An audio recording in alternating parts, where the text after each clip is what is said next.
ఇవాళటి పత్రికా సమావేశం పెడుతుంటే చాలా ఆనందంగా ఉంది. ఎందుకంటే నిన్న మొన్నటి వరకు జరిగిన మున్సిపల్ బూతుల వర్షం ముగిసి చెవులకు హాయిగా ప్రశాంతంగా ఉన్నది.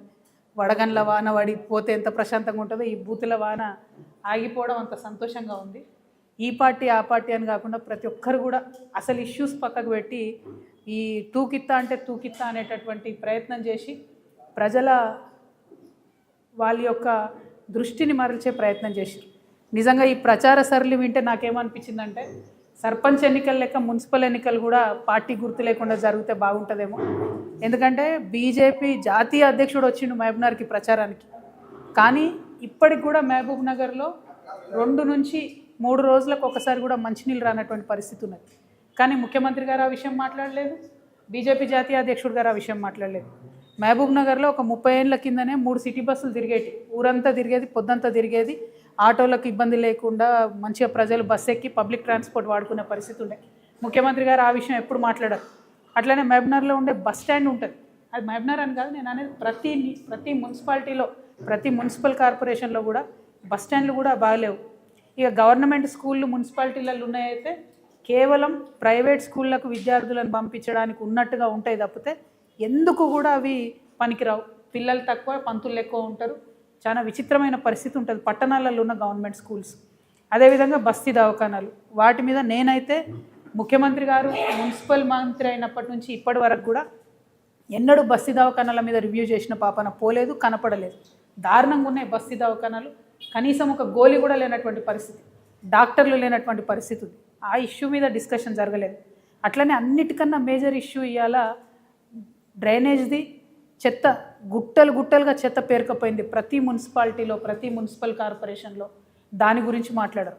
మొన్న మేము ముఖ్యమంత్రి గారు సొంత జిల్లా ఆమన్గల్కి పోతే పట్టణంలో చెత్త గుట్ట ఉన్నది, దాన్ని తీసేయమని ఆ ఎమ్మెల్యే గారు రిక్వెస్ట్ చేస్తున్నారు, మాలాంటి వాళ్ళం రిక్వెస్ట్ చేసినాం.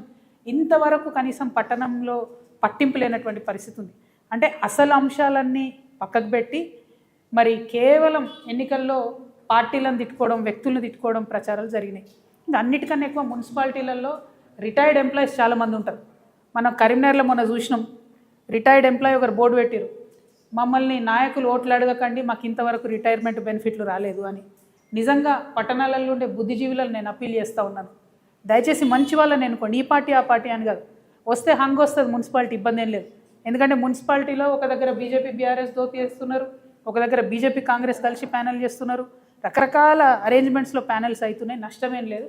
మంచి వాళ్ళని ఎన్నుకోండి దయచేసి. అవకాశం ఉన్న కాడ మా సింహం గుర్తు మీద నిలబడ్డోళ్ళకు అక్కడ కూడా ఓట్లేయండి.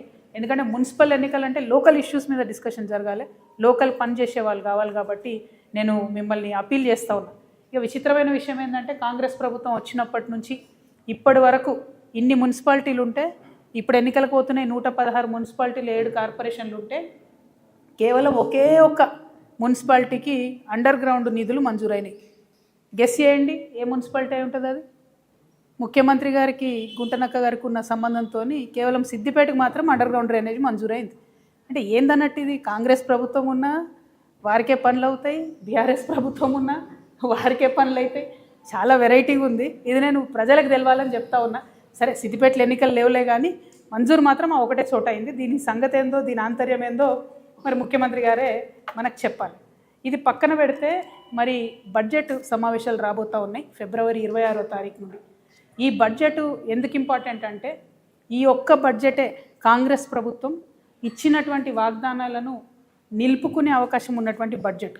ఒక గుణాత్మకమైనటువంటి మార్పు తెలంగాణ సమాజంలో తీసుకురావడానికి అవకాశం ఉన్నటువంటి బడ్జెట్. నెక్స్ట్ బడ్జెట్కి వచ్చేసరికి ఎన్నికల ప్రెషర్ ఉంటుంది, ఎన్నికల ఒత్తిడి ఉంటుంది. ఒకవేళ 2028 డిసెంబర్లో ఎన్నికలు ఉన్నా, 2029 మేలో ఎన్నికలు ఉన్నా తప్పకుండా ఒత్తిడి ప్రభుత్వం మీద ఉంటుంది. ఎలక్షన్ ఇయర్ బడ్జెట్ లాగా ఉంటుంది నెక్స్ట్ ఇయర్. కాబట్టి ఈ బడ్జెట్లో నేను కొన్ని డిమాండ్స్ చేయదలుచుకున్నాను గౌరవ ముఖ్యమంత్రి గారిని. ఎందుకంటే పోయిన సంవత్సరం వాళ్ళు పెట్టినటువంటి బడ్జెట్ చూస్తే మొత్తం ట్యాక్స్ రెవెన్యూ ఏదైతే ఉందో అది మన తెలంగాణ భూములు అమ్మడం ద్వారా 7,000 కోట్ల రూపాయలు సంపాదించుకున్నారు. సంపద సృష్టించడంలో మాత్రం అసలే దృష్టి పెడతలేరు. దానివల్ల ఏమవుతుందంటే రెవెన్యూ డెఫిసిట్ ఏదైతే ఉంటుందో అది బీభత్సంగా పెరుగుతుంది. -9,000 కోట్లకు వెళ్ళిపోయింది ఇప్పటి వరకు, డిసెంబర్ వరకు. ఇది అఫీషియల్గా ప్రభుత్వం ఇచ్చినటువంటి డాక్యుమెంట్. ఇందులో నా యొక్క కల్పన ఏమీ లేదు, వాస్తవిక విషయాలు నేను చెప్తా ఉన్నాను. అంటే ఒక పక్క సంపద సృష్టించకుండా ఇంకొక పక్క ఆల్రెడీ మనకున్నటువంటి ఆస్తులు నమ్ముకుంటా ఉన్నారు.